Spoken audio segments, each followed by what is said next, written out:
Hello बच्चों, ज्ञानदीप में आपका स्वागत है। आज हम भारत की वास्तुकला का सेकंड पार्ट पढ़ेंगे।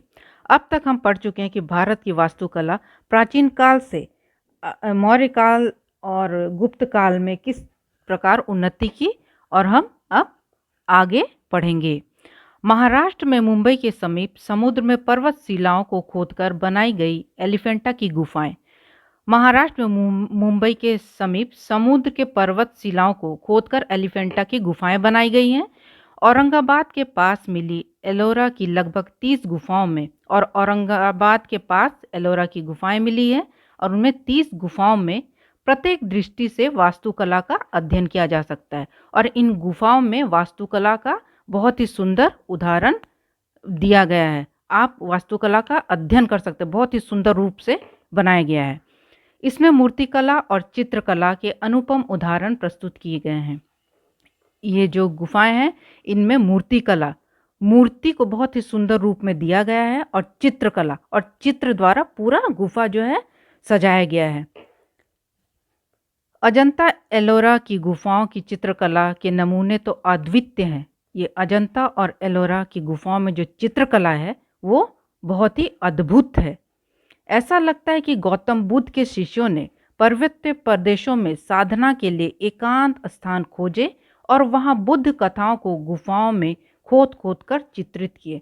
ऐसा लगता है कि गौतम बुद्ध का जो शिष्य था वो पर्वतीय प्रदेशों को खोजे, एकांत स्थान खोजे साधना के लिए, और गुफाओं में चित्र अंकित कर दिए हैं। खोद खोद के गुफा को पूरा चित्र भर दिए हैं, ऐसा लगता है।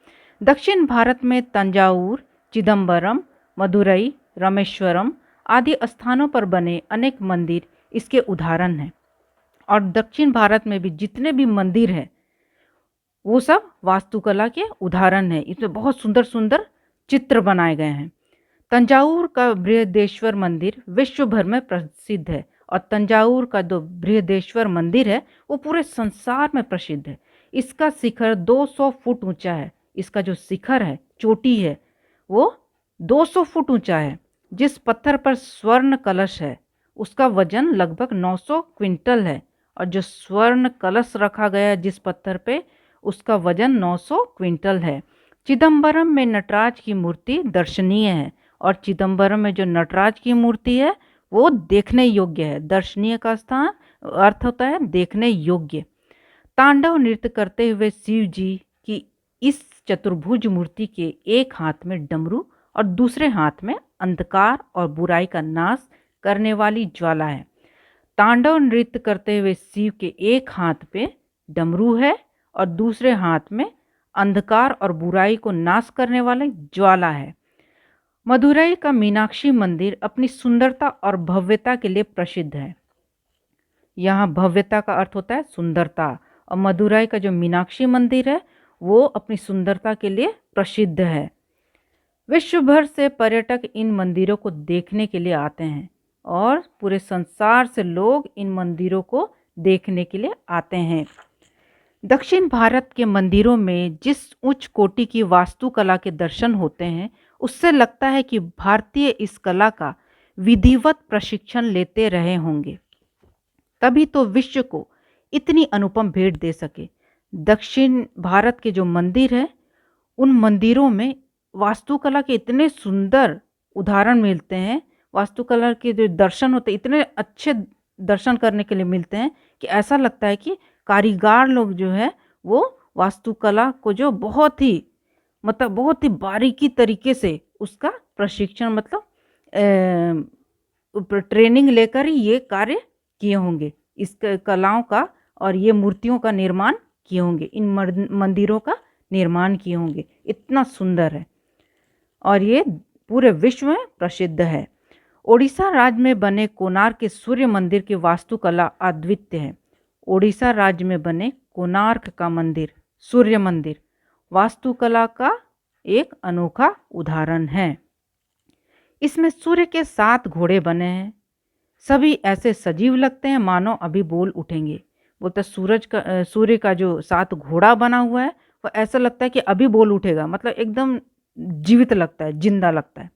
खजुराहो के मंदिर चंदेल राजा द्वारा लगभग 1000 वर्ष पूर्व बनवाए गए थे। और खजुराहो का जो मंदिर है वो चंदेल राजाओं द्वारा बनाया गया था 1000 वर्ष पहले। इन मंदिरों की संख्या तो अधिक बताई जाती है, पर अब केवल 22 मंदिर ही बचे हैं। 22 मंदिर ही बचे हैं। बोलते हैं इन मंदिरों की संख्या बहुत अधिक है, लेकिन अब केवल 22 मंदिर ही बचे हैं। इन मंदिरों की दीवारों पर कलात्मक प्रतिमाएं देखते ही बनती है। बोलते इन मंदिर को जो दीवारों पर इतने सुंदर सुंदर मूर्तियां बनी हुई हैं, वो मतलब देखते ही बनती है, बहुत ही सुंदर है कि आदमी देखते रह जाएगा। भारत में मुगल साम्राज्य की स्थापना के बाद वास्तुकला के विकास में मुगल बादशाहों का विशेष योगदान रहा। योगदान का अर्थ है सहयोग। जब भारत में मुगल साम्राज्य का स्थापना हुआ तो मुगल बादशाहों ने भी वास्तुकला को प्रोत्साहन दिया।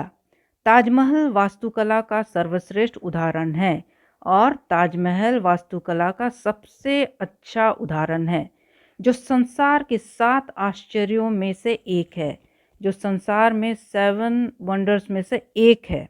फतेहपुर सीकरी स्थित बुलंद दरवाज़ा संसार का सबसे ऊंचा दरवाज़ा है। फतेहपुर सीकरी में बुलंद दरवाज़ा है जो संसार का सबसे ऊंचा दरवाज़ा है। वास्तव में मुगल काल को वास्तुकला का स्वर्ण युग कहा गया है और मुगल काल को वास्तुकला का स्वर्ण युग कहा गया है। उसी काल में दिल्ली का लाल किला भी बना। तो इस प्रकार गुप्त काल, मौर्य काल, इन सब को स्वर्ण युग कहा गया है वास्तुकला का, और मुगल शासकों का ये जो काल है उसको भी स्वर्ण युग ही कहा गया है, क्योंकि सब ने मिलकर वास्तुकला को प्रोत्साहन दिया, बढ़ाया। अमृतसर स्थित स्वर्ण मंदिर भी वास्तुकला की दृष्टि से अनुपम है। अमृतसर में जो स्वर्ण मंदिर है वो भी वास्तुकला का एक अनोखा उदाहरण है। ईसाइयों द्वारा बनवाए गए अनेक गिरजाघरों तथा जैन मंदिरों की श्रेष्ठ बनावट दर्शनीय है और यहाँ अनेक गिरजाघर और जैन मंदिरों की बनावट जो है वो देखने योग्य है। दिल्ली में स्थित बहाई मंदिर आधुनिक वास्तुकला का एक उत्कृष्ट नमूना है और दिल्ली में जो बहाई मंदिर है वो वास्तुकला का एक अच्छा नमूना है।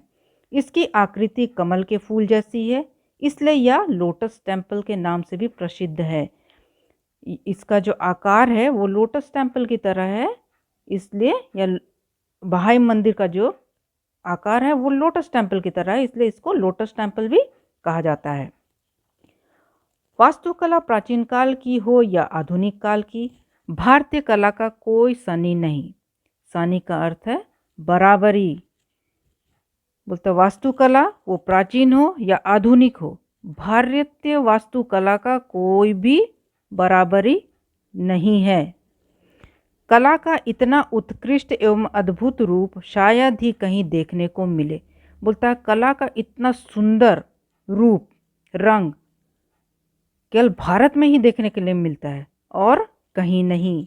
तो बच्चों, ये भारत की वास्तुकला जो है वो लेसन यही समाप्त होता है। नेक्स्ट हम क्वेश्चन आंसर के साथ आपसे मिलेंगे। Thank you.